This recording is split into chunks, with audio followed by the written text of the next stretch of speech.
Impact Family, impacting the world through healthy family.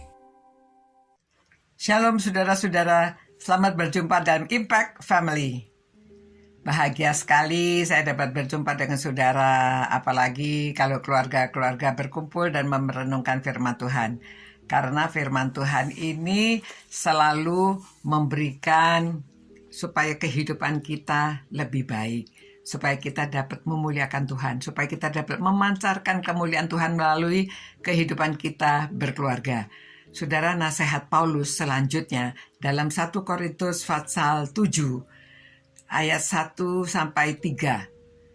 Dan sekarang tentang hal-hal yang kamu tuliskan kepadaku adalah baik bagi laki-laki kalau ia tidak kawin. Tetapi mengingat bahaya percabulan, baiklah setiap laki-laki mempunyai istrinya sendiri dan setiap perempuan mempunyai suaminya sendiri. Hendaklah suami memenuhi kewajiban terhadap istrinya, demikian pula istri terhadap suaminya. Saudara, firman Tuhan kita baca sedikit demi sedikit, tetapi penting dapat diaplikasikan dalam hidup kita. Kita bukan hanya menjadi pendengar saja, tetapi menjadi pelaku firman. Nah saudara, Rasul Paulus menasehati sekian. Lalu yang pertama adalah lebih baik kalau laki-laki itu tidak kawin. Wah, kenapa ya saudara? Padahal kan kita diberitahu Allah menciptakan manusia itu supaya ada pasangannya. Tidak baik laki-laki seorang diri. Dia perlu seorang penolong yang sepadan. Jadi dia menciptakan perempuan supaya ada di dalam keluarga ada suami istri, ya. Karena Tuhan juga menciptakan kebutuhan jasmani manusia. Secara kebutuhan dia perlu teman, dia perlu mengungkapkan kasihnya, dia perlu kebutuhan yang Tuhan berikan kepada manusia itu untuk berhubungan dengan lawan jenisnya. Nah, saudara, memang semua itu diciptakan Tuhan di dalam diri manusia. Nah, namun di sini mengapa sebaiknya tidak menikah? Maksudnya gini, seperti Paulus ya, dia tidak menikah itu pilihannya. Ada yang mengatakan dia menikah. Nah, kita tidak berdiskusi atau membicarakan soal Paulus menikah atau tidak ya, tetapi saya mau memberitahu ada seorang pria, dia pemimpin tentang keluarga, ya. Sebetulnya ini saya pernah ikut seminarnya Bill Gothard lama dulu ya di Singapura, dan waduh, pengikutnya banyak sekali, yang mendengarkan banyak sekali, dan ceramahnya itu luar biasa, menguatkan ya. Semua orang yang mengikuti diberkati. Itu sebabnya kalau dia ceramah orang mau ikut lagi. Tetapi di tengah-tengah itu waktu diskusi ada yang bertanya, ya Pak, Bapak ini ceramahnya bagus, teori-teorinya, prinsip-prinsipnya diberikan luar biasa, tetapi mengapa Bapak sendiri tidak menikah? Lalu jawabnya, ya saya pada waktu itu ya, dia katakan saya memilih untuk tidak menikah karena saya tahu bahwa kewajiban seorang yang menikah itu berat sekali. Harus prioritasnya untuk keluarga. Karena dikatakan sini ya, bahwa harus tanggung jawab suami terhadap istri, istri terhadap suami. Lalu apalagi nanti kalau sudah punya anak, dia harus mendidik anaknya. Dan banyak yang dia uraikan itu semua harus dilakukan, teori-teorinya, prinsip-prinsipnya. Itu sebabnya dia mau prioritas melayani Tuhan. Jadi pilihan.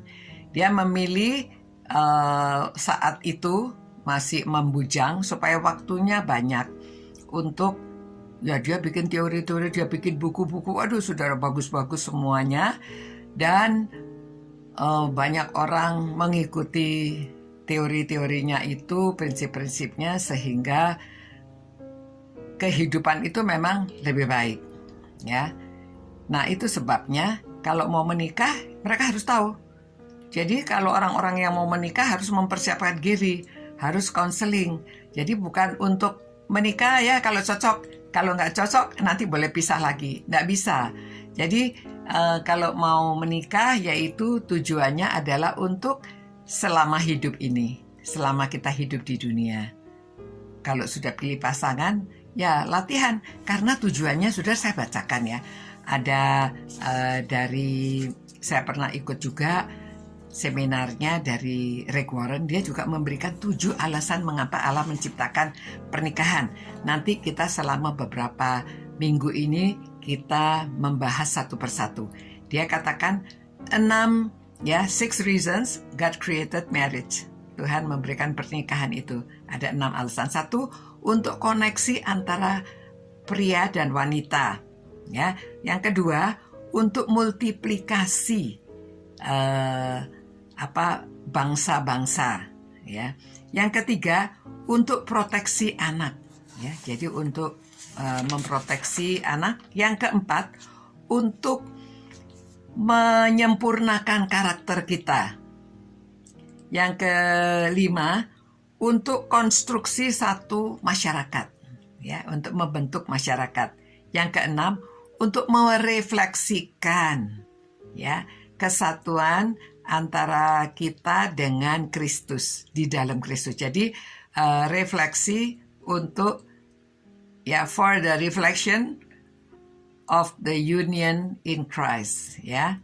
Jadi ini 6 hal ini akan kita bahas satu persatu. Kalau cukup setiap kali 1 poin, atau mungkin 1 poin kita bahas untuk beberapa kali. Nah, saudara-saudara, mari kita mempersiapkan diri untuk tetap merenungkan firman Tuhan, walaupun sebentar saja, namun kita diperbaiki hubungan kita dengan Tuhan dan memperbaiki hubungan dalam keluarga. Tuhan, terima kasih Tuhan atas firman-Mu yang kami renungkan. Berkatilah keluarga-keluarga ini yang setia merenungkan firman-Mu, agar kehidupan keluarga kami diberkati dan menjadi pancaran kemuliaan dari Tuhan. Orang melihat kami dan mereka ingin seperti kami yang menggambarkan kemuliaan Tuhan, ingin hidup dekat dengan Tuhan. Terima kasih Tuhan. Demi nama Tuhan Yesus kami berdoa dan menaikkan permohonan kami ini. Amin. Saudara, Tuhan berkati saudara sekalian. Kita akan beristirahat, dan kiranya Tuhan melindungi, menyertai saudara dan memberikan saudara damai sejahtera. Tetap sehat ya. Sampai berjumpa pula. God bless you. Ciao. Impact Family, impacting the world through healthy family.